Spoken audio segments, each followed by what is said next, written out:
What's up, guys? Z-Rod Cafe here, coming to you with another kind of how-to tutorial kind of style video. This one is going to be in parts to prepping your yarn. I personally think using the stock roll, how you get it from the store, not necessarily how I would go about it, okay? So there's some preparation for me personally that goes into it beforehand.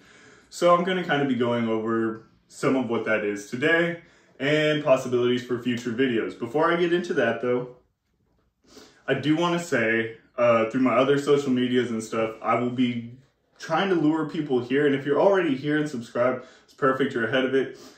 I'm contemplating, I'm trying to figure out the details for how I'll do it, but I'm going to be doing a giveaway. Do either like a singular rug or multiple minis.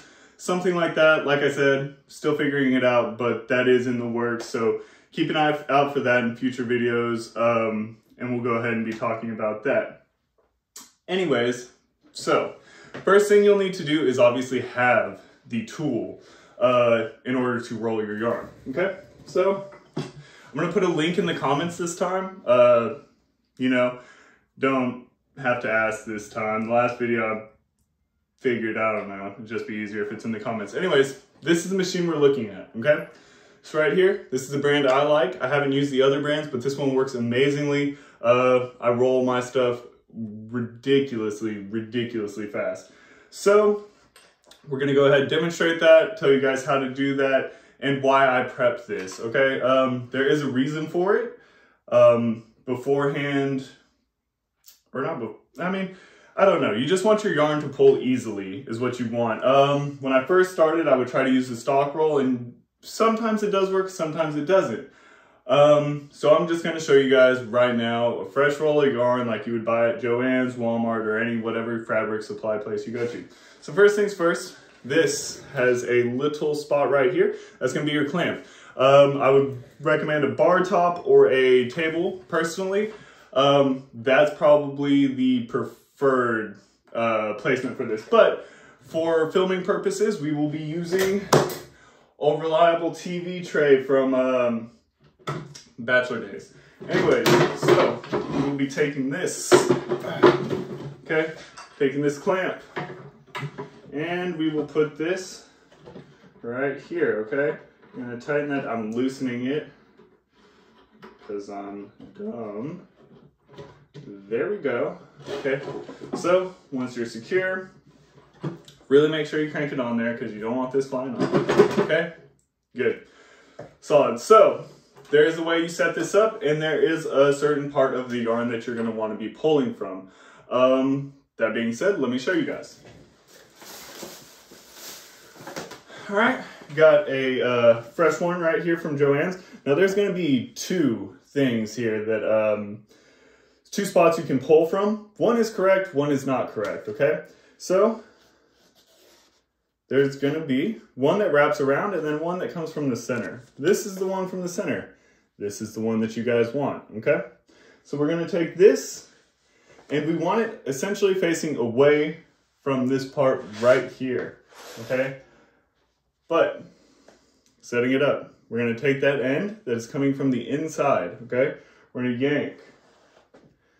We're going to place it in the center. There's a divot right here on the white part of this, okay? Place it in there firmly, down.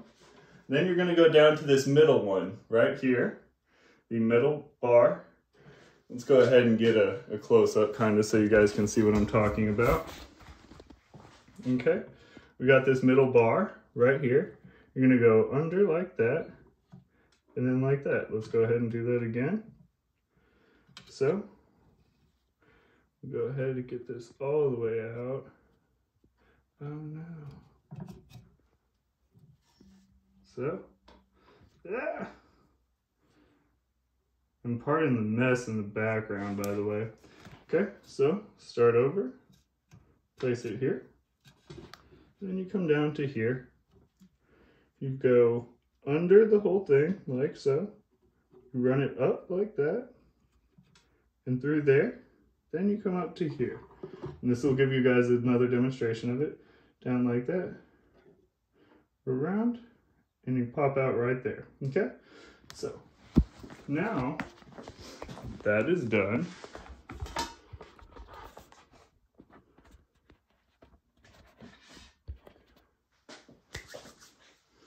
let's show you how we yank it. So I go ahead and I get a little bit of this free, okay? Now this is why it doesn't always work from the store. I'm glad this happened. Typically I'm not glad that happens, but for the video, educational purposes of the video, I'm glad this happened, okay? It's what I call a yarn baby right here, okay? Now to undo these, I used to like get way more stressed out at first than I do now. Now this is whatever. I used to just cut these things off because to me this was a lost cause. But simply, all you do, you pull, and they should pull apart like that, okay? Give it about equal parts tension on both sides, and one part should give before the other, okay? So you see it just unravels. It's just simply the yarn getting tangled upon itself, and you keep it going. There's really no actual knots inside of it, which is the glory of it. And that's why I don't normally like when that happens. But I did like that it happened for the video, just on the fact you guys got to see it and see that it's really not a big deal when that happens. I remember when I first started, I thought, you know, whole roll of yarn wasted, pretty much, like, get another one. But not the case at all, okay? So then what you're gonna wanna do is I use my fingers to put some tension here, light tension, not a lot. You do want a loose roll, okay? Now, we go over to here. I kind of hold this like this, okay? And I come down to here, and I give it. Now this is a bar stool. This is why I said you want something solid. Okay, I'm gonna hold it with my feet though. So, you just spin it like this. And it should be nice and stable, and it should be feeding rather easily. You shouldn't get much resistance. Now, when you do get a little resistance like that, what you want to do is you go over to your yarn and make sure the yarn is facing this. You're feeding directly into that pretty much. So I have it set up on the TV. You're going to loosen some. So just pull, pull, pull from that middle part. Set it back down to your spot that you have it set to. Mine's right in front of the TV that you guys saw earlier. Hold this again and go ahead and give it a spin. Now, pulling freely again, just a small snag, no big deal, and you just keep it going. Now, I'm only going to make a small one for purposes of this video, and so I have to do less editing. I'm going to break the yarn like a savage because my scissors are out there. So, go ahead. Spin that. So, when taking this off, what we're going to do is I'll just take this, show you guys. We're going to go ahead. I grab this little spot right here, that yarn that you put in the middle earlier. I pinch it, make sure I got a hold on it, grab this, take it out like that, okay?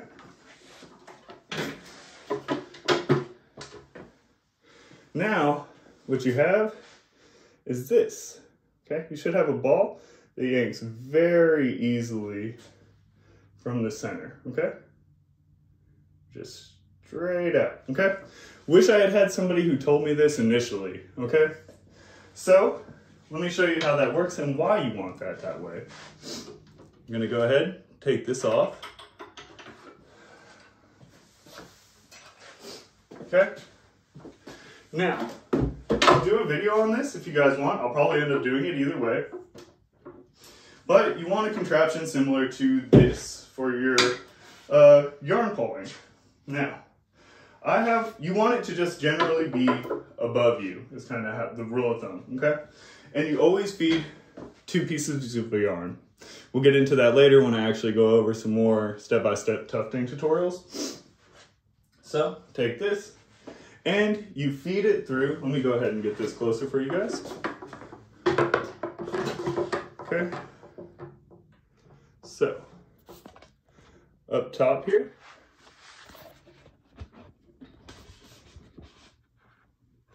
Okay. Up top, we got these hooks. Okay. You want to feed it through the hooks and have it going in like this. Okay. I have the yarn sitting in the back. Right there, like so, okay? Just resting on it. and then it's feeding up like that and through those loops into your gun, okay? Now, understand that. Get this back, okay? Now I'm gonna get my gun, okay? And my threader. Okay. Always when you're threading, guys, make sure the gun is off. You can tell by the red light if you get the same model I have, which if you watch my last video or take any of my advice seriously, you will be using this gun. So make sure it's off. Boom, first step. You're gonna take your threader, just this little guy right here. You're gonna grab your yarn, okay? Me personally, usually don't do this standing. I leave the gun hanging kind of by its handle and put the threader in, but for purposes of the video, we'll go ahead and do it this way. So you're gonna get the edges of your 2 pieces of yarn. And if you know how to thread stuff, I mean, totally feel free to skip it. If you could still give me a like, that'd be cool, because interactions help the algorithm, and your boy is not a big YouTuber, so your boy needs the algorithm to help as much as possible. Okay, you put this through the hole that's going to be in your needle. Right there, you put that through there first. Then you go up, and that wire should feed through this part right here. Okay, we're going to feed it through there. Now you have a loop right here. We're going to take our 2 pieces of yarn, and we are going to thread it through right here. Okay, so you're threading it. Now once you have a little bit through, not too much, you're going to take your handle of your threader, okay, and you're going to pull it through. Now that we're pulled through, my threader is a little old, so this is going to be, oh no, not too much fight. Take that off, okay. Now you have this, okay? So, that being said, there is obviously exposed gearing and stuff like that, and on any tufting gun, even if you go with a different model, there are spots that you can get caught up on. So, I like to throw it over my left shoulder, and that's why it has to be taller than you, okay? So you want it taller. General construction, some legs, pipe, and a T-bar, okay? And then hooks. I know a lot of people think that you need to put some kind of pipe here. I did initially too. Once again, thanks Euphoria for misleading me. Not true at all. You don't need those. They actually make the yarn kind of suck. So you want to not do that. It's super wasteful. Makes it a pain to pull properly. So the reason I like it like this is very easily, just go ahead and throw that over the shoulder again so we don't get caught up. We can just feed it through. Now you see how my gun is able to yank it? Now we'll just go for a while and make a nice mess for me to clean up later. But there it goes. It should just kind of feed itself. So yeah, best way to keep it going, just like that. Now I have a big pile of yarn on my lap, and I think that should wrap up this time, this video. If you guys want kind of instructions on how to construct this, please leave a comment. If you guys are interested in a giveaway, shot at a free rug, once again, leave a comment. Always like, subscribe, and I'll be doing constant giveaways throughout this. And if you have any questions on tufting, things you want me to touch on specifically, or things that like you feel like you're not getting an answer for online, or you can't find another YouTube video, feel free to leave a comment. And if I think that it's a common problem or something like that, or whatever, I'll go ahead and make a video to address it. If not, I might just send you a DM back, tell you how to fix the problem, address it yourself. Anyways, appreciate you guys. Y'all have a good one. Till next time.